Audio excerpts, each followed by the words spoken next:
least trustworthy of pigs in the world. The occupation, the siege, the blockade, and the collective punishment have not ended.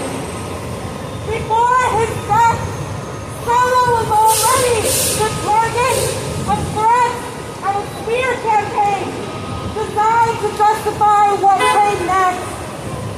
And while parts of Gaza may have seen a temporary pullback, the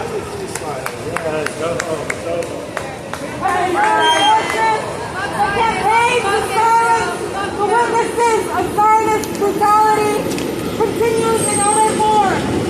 Paramilitary groups and proxies organized by the Zionist state have emerged to keep pressure on civilians and those who document their suffering.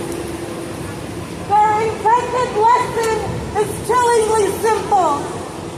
Anyone who continues to report candidly about what is happening in Gaza, who exposes the ongoing abuses, including the complicity of local actors, runs the risk of capture, torture, or murder.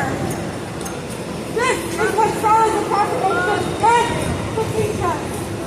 What Saleh's martyrdom does is reinforce the truth that ceasefire means nothing when the machinery of repression remains intact.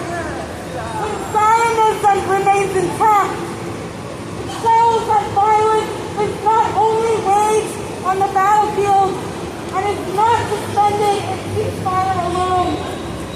It is sustained through fear, censorship, and the systemic eradication of those who dare to bear witness. When the truth tellers are hunted, our passions on trial, and silence we must not remain silent. We have to be louder.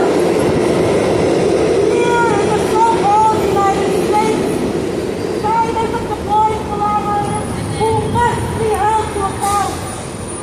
One such collaborator is the criminal rag, the New York Times.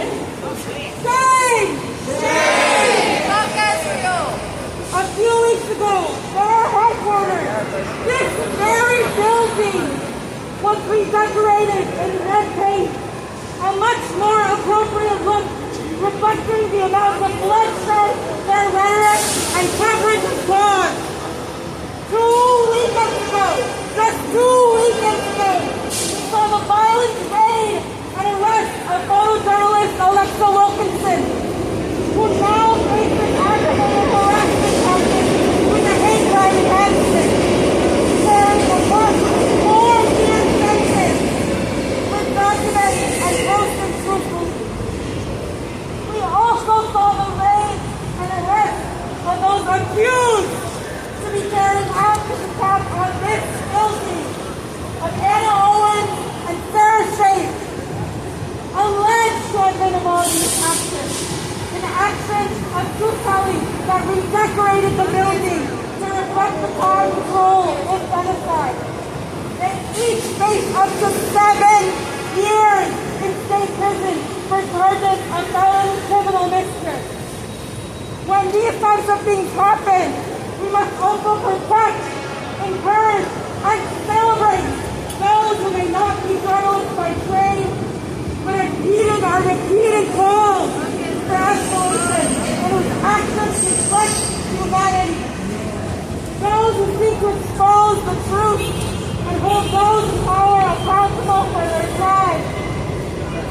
These arrests did not happen in a vacuum, but followed a direct action against one of the largest propaganda arms of the war machine, housed right here. Shame! Shame!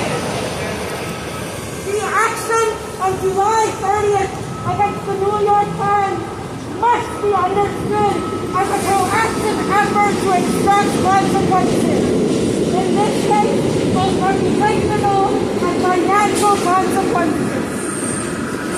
And the people and institutions enabling the crime of all crimes. The Times does not practice journalism and manufactures consent for genocide. consent for Saleh's martyrdom, for the silencing of yet another journalist. As the Palestinian journalist Hassan Shabbat said before he was assassinated in March of this year, he wrote, "Language makes genocide justifiable. The reason why we are still being bombed 243 days later is because of the New York Times. The attack on press freedom is not parallel. It is coordinated. It is interconnected. The same military-industrial complex that arms Israel also trains the U.S. police. The same surveillance net used to track and jail Palestinian journalists is sold back to American agencies. The same project that justifies bombing press offices in Gaza is going to land police here to assault reporters on the job. When people speak the truth about power, about kidnapping, immigration, genocide, displacement, and borders, whether in Rafah or Manhattan, whether in Mitin or Chicago, the imperial machine's response is the same: to silence them.